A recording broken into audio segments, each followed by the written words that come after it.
जय शंकर बंधु, शिव की कृपा सभी पर बनी रहे। आज हम सूर्य के संदेश पर विचार करेंगे कि सूर्य हमें प्रतिदिन क्या संदेश देता है। प्रकृति वैसे तो हमें हर रोज़ कुछ ना कुछ सिखाती है, हर रोज़ कोई ना कोई नई सीख देती है। कुछ लोग होते हैं जो प्रकृति से बहुत प्यार करते हैं, प्रकृति के करीब रहते हैं, उसकी छोटी से छोटी गतिविधियों पर भी नज़र रखते हैं। ऐसे लोग शांत स्वभाव के होते हैं, इनका जीवन संतोषमय होता है और जीवन की बड़ी से बड़ी हलचल को भी, उठापटक को भी सहजता से ले लेते हैं और धैर्यपूर्वक उसका सामना करते हैं। दूसरी ओर ऐसे भी लोग होते हैं जो कि जिनका प्रकृति से कोई खास वास्ता नहीं होता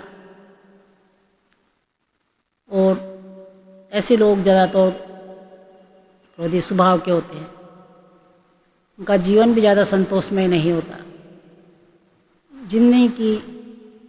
जिंदगी की छोटी से छोटी उठापटक में भी जो है वो विचलित हो जाते हैं।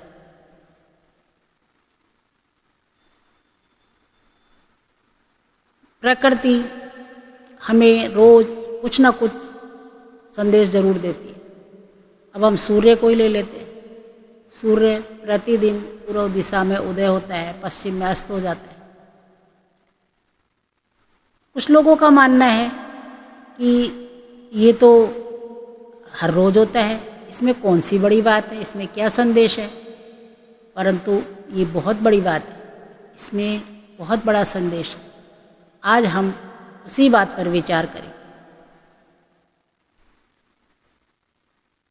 सूर्य पूर्व दिशा में प्रतिदिन अंधेरे को चीरते हुए, रात के अंधेरे को चीरते हुए उदय होता है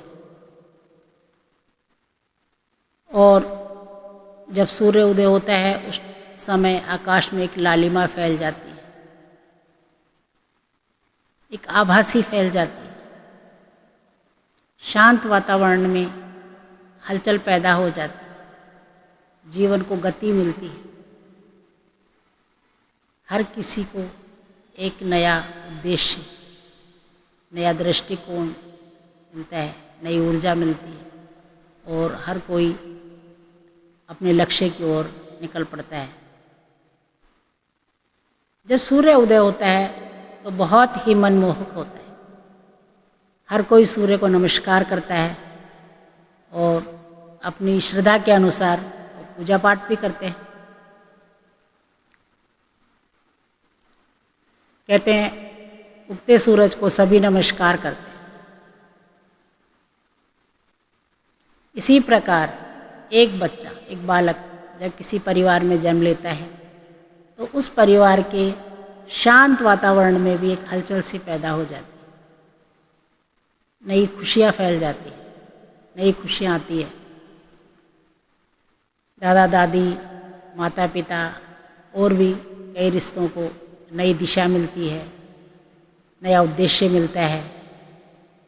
घर का माहौल खुशनुमा हो जाता है और अपने रीति रिवाज के अनुसार लोग पूजा अर्चना करते हैं, भगवान को धन्यवाद देते हैं।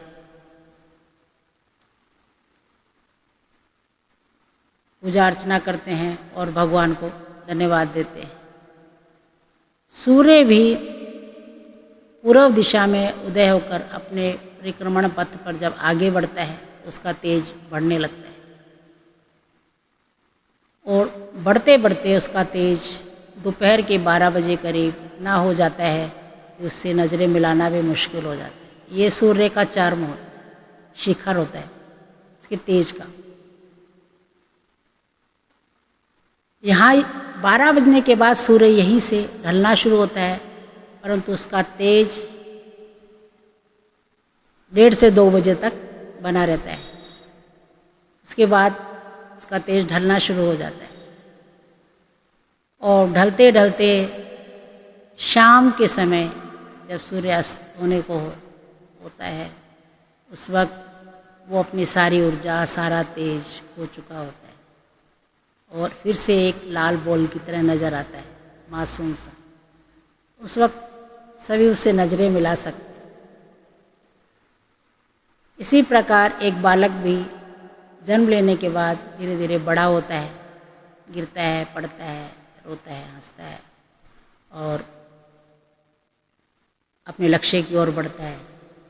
बहुत कुछ पाता है, बहुत कुछ खोता है। 25-30 का होते होते युवा हो जाता है। ये उसके जीवन का, उसकी ऊर्जा का चरम होता है, शिखर होता है, जहाँ बहुत कुछ पा चुका होता है, बहुत कुछ पाने की इच्छा होती है। अपनी मेहनत से, अपने बलबूते पर बहुत कुछ पाना चाहता है, दुनिया को मुट्ठी में करना चाहता है। ये उसके जीवन की, उसकी ऊर्जा का शिखर होता है और ये ऊर्जा उसकी 40-45 तक बनी रहती है। इसके बाद व्यक्ति ढलना शुरू हो जाता है, उसकी ऊर्जा कम होने लगती है। राजस्थानी में इसे अधखड़ भी कहा जाता है कि आधी उम्र पार हो गई। धीरे धीरे व्यक्ति 60 का होता है, सीनियर सिटीजन। रिश्तों से, परिवार से, समाज से पकड़ धीरे धीरे ढीली होने लगती है, अपने खुद के शरीर से भी। और व्यक्ति जब 70-80 के करीब पहुंच जाता है तो वृद्धावस्था में पहुंच जाता है। ये उसकी वृद्धावस्था होती है। फिर से व्यक्ति एक मासूम बच्चे की तरह ही हो जाता है, इसे सहारे की ज़रूरत होती है। सूर्य जब अस्त होने को होता है तो वो अपनी सारी ऊर्जा खो देता है। कई सनसेट पॉइंट भी बने हुए हैं जहाँ लोग सूर्य को देखने के लिए जाते हैं, सूर्यास्त देखने जाते हैं।